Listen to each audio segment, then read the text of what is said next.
Hello and welcome. I trust that you had a good weekend. God may have really tested you through the week. We talked last week at length about being at peace with people and not carrying hostility into our hearts. And I think it's really important for us to realize that as Christians, we've already overcome the world through Christ's living inside of us. And it doesn't mean that the world doesn't do bad things to us, because that's kind of the nature of the world. Life in this world, I used to put it, said life sucks, but God is good. There's a lot of hurt and disappointment and pain and loss. You know, we look at things that are going on in places like Afghanistan, the Middle East. We look at really sometimes the incredible incompetence of those who are in leadership in our nation. And we realize that bad things happen because people do stupid things, bad things, wicked things. There's so much stuff that we can become upset by. Yet it was David who said, don't fret yourself because of evildoers. In other words, don't give yourself permission to sit around grumbling and complaining about these things, but rather pray. And I think that if you and I spent more time praying for our leaders and praying for our nation and praying for issues that are going on in the world, to be in prayer for the Christians who are being really hunted down and murdered in Afghanistan, and basically being hunted down in Nigeria and persecuted as well as in China. I mean, and it goes on and on around the world, in Iran and other places. It's ironic because at the same time that these people are being persecuted, the gospel is also beginning to spread. As Tertullian said so many centuries ago, the blood of the martyrs is the seeds of the church. And so we believe that God spreads his gospel even through that suffering. And so when you and I are going through kind of irritating situations and we make big deals out of them, we really do really kind of represent ourselves poorly as servants of God. Our attitude is to always be thankful, to always be grateful, to always be praising. And can I say I'm preaching myself right now, because I know I struggle with this as much as you do. But one of the things that he continues to tell us as we talk about this issue of having this internal peace that expresses itself in an external peace towards otherness, that we have peace inside, therefore we are peaceful to those who are outside, is he says in verse 19, consequently, you're no longer foreigners and aliens, but fellow citizens with God's people and members of God's household, built on the foundation of the apostles, the prophets, with Jesus Christ himself as a chief cornerstone. In other words, when you received Christ, you became part of a process of rebuilding in this world. And I'm not talking about the kind of kingdom now theology that says we have to rebuild the earth and all of its institutions so that Christ can come back. That's crazy. Christ, when he comes back, he says, when the Son of Man returns, will he find faith upon the earth?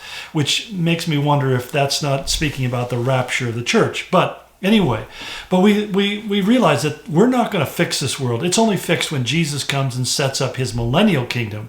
When the king comes home, then we'll have a kingdom that's righteous. But until then, the governments of man will always be evil and corrupt. But he says the problem is we're no longer citizens of earth alone. We are now citizens of heaven.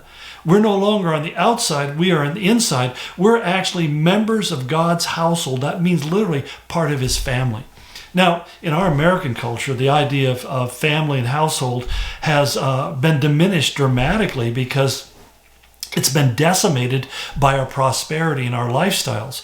We spend most of our life looking at screens and not looking at people, and we become more and more disconnected. We can live and travel thousands of miles away from family and friends, and let me tell you, a screen, FaceTime does not replace real FaceTime. It's artificial FaceTime.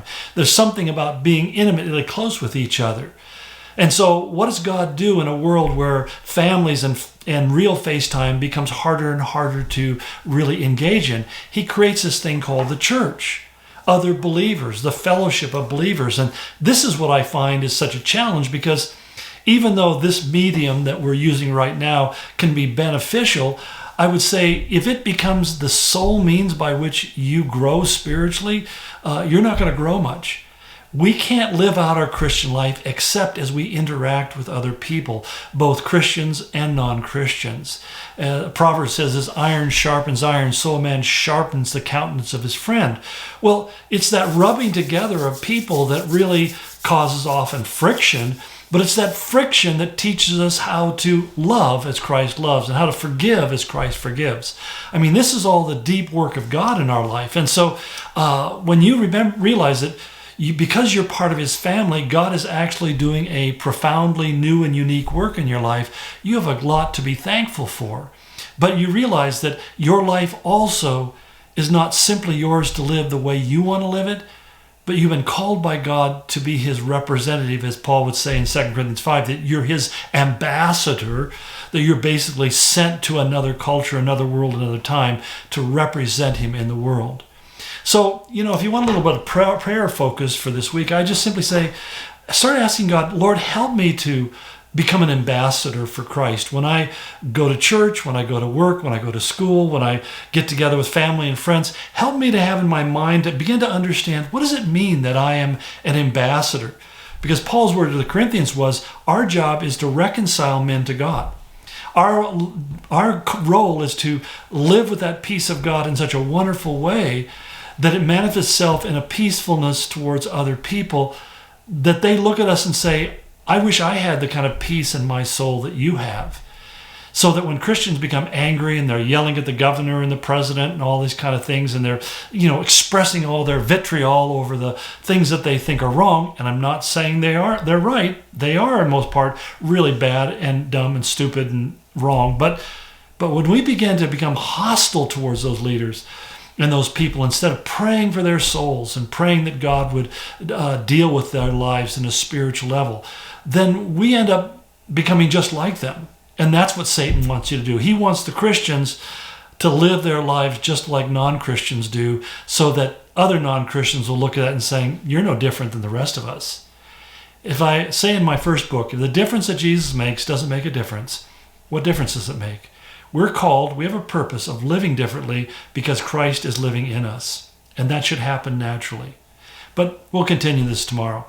God bless you and go in his grace.